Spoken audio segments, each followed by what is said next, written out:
O Lar Adventista, capítulo 19. Onde estabelecer o lar. Princípios orientadores na escolha de local. Ao escolhermos uma residência, Deus quer que consideremos, antes de tudo, as influências morais e religiosas que nos rodearão, a nós e a nossas famílias. Devemos escolher a convivência mais favorável ao nosso progresso espiritual, aproveitando-nos de todo auxílio ao nosso alcance, pois Satanás porá muitos obstáculos, a fim de tornar nossa marcha em direção ao céu o mais espinhosa possível. Talvez sejamos colocados em posições difíceis, pois muitos não podem ter um ambiente tal como desejariam. Não deveríamos, porém, nos expor voluntariamente a influências desfavoráveis ao desenvolvimento do caráter cristão. Quando o dever nos chama a assim fazer, cumpre-nos ser redobradamente vigilantes e dados à oração, de maneira que, mediante a graça de Cristo, possamos permanecer acima da corrupção. O Evangelho ensina-nos a estimar as coisas em seu justo valor e a dedicar o melhor do nosso esforço às de maior valia, as que hão de permanecer. Precisam desta lição aqueles sobre quem repousa a responsabilidade de escolher o lar. Não devem deixar-se afastar do alvo mais elevado. Ao procurar-se a localização para um lar, permita-se que este propósito dirija a escolha. Não sejais dominados pelo desejo da riqueza, pelos ditames da moda ou os costumes da sociedade. Considerai o que melhor contribuirá para a simplicidade, pureza, saúde e valor real. Em vez de morar onde só se podem ver as obras dos homens, onde o que se vê e ouve frequentemente sugere pensamentos maus, onde a balbúrdia e a confusão produzem fadiga e desassossego, ide para um lugar onde possais contemplar as obras de Deus. Buscai tranquilidade de espírito na beleza, quietude e paz da natureza. Descanse o olhar nos campos verdejantes, nos bosques e colinas. Erguei os olhos ao céu, não obscurecido pelo pó e fumaça das cidades, e aspirai o ar celeste e revigorador. O primeiro lar. O lar de nossos primeiros pais deveria ser um modelo para outros lares, ao saírem seus filhos para ocuparem a terra. Aquele lar embelezado pela mão do próprio Deus não era um suntuoso palácio. Os homens, em seu orgulho, deleitam-se com edifícios magnificentes e custosos, e gloriam-se com as obras de suas mãos. Mas Deus colocou Adão em um jardim. Esta era a sua morada.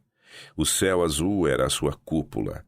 A terra, com suas delicadas flores e tapete de relva viva, era o seu pavimento, e os ramos folhudos das formosas árvores eram o seu teto.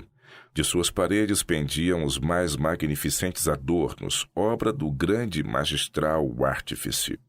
No ambiente em que vivia o santo par, havia uma lição para todos os tempos, a lição de que a verdadeira felicidade é encontrada não na satisfação do orgulho e luxo, mas na comunhão com Deus mediante suas obras criadas. Se os homens dessem menos atenção às coisas artificiais e cultivassem maior simplicidade, estariam em muito melhores condições de corresponderem com o propósito de Deus em sua criação. O orgulho e a ambição nunca se satisfazem. Aqueles, porém, que são verdadeiramente sábios encontrarão um prazer real e enobrecedor nas fontes de alegria que Deus colocou ao alcance de todos. O lar que Deus escolheu para seu Filho.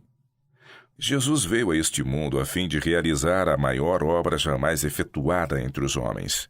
Veio como embaixador de Deus, para nos mostrar a maneira de viver de modo a conseguir na vida os melhores resultados.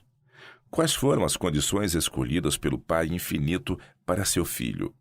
Uma habitação isolada nas colinas da Galiléia, um lar mantido pelo trabalho honesto e respeitável, vida de simplicidade, luta diária com as dificuldades e provações, abnegação, economia e serviço paciente, feito com contentamento, a hora de estudo junto de sua mãe, com o rolo aberto das Escrituras, a serenidade da alvorada ou do crepúsculo no verdor do vale, o sagrado ministério da natureza, o estudo da criação e da providência, a comunhão da alma com Deus. Tais foram as condições e oportunidades dos primeiros anos da vida de Jesus. Lares rurais na Terra Prometida. Na Terra Prometida, a disciplina começada no deserto continuou sob circunstâncias favoráveis à formação de bons hábitos. O povo não se aglomerava nas cidades, porém cada família possuía sua própria terra, garantindo a todos as saudáveis bênçãos da vida natural não pervertida. Influência do lar no caráter de João. João Batista, o precursor de Cristo, recebeu dos pais sua primeira educação. A maior parte de sua vida ele a passou no deserto. Foi escolha de João preferir aos prazeres e luxo da vida da cidade a severa disciplina do deserto. Aqui o ambiente era favorável aos hábitos de simplicidade e abnegação. Não perturbado pelo clamor do mundo, podia estudar as lições da natureza, da revelação e da providência. Desde a meninice, sua missão estava diante de si, e ele aceitou o santo encargo. Para ele, a solidão do deserto era uma grata oportunidade de escapar da sociedade em que a suspeita, a incredulidade e a impureza tinham praticamente dominado tudo.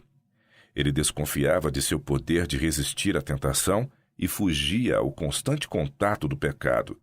Não viesse ele a perder o senso de sua excessiva malignidade. Outros grandes homens criados em lares rurais. O mesmo acontece com a maioria dos melhores e mais nobres homens de todos os séculos. Lede a história de Abraão, Jacó, José, Moisés, Davi e Eliseu.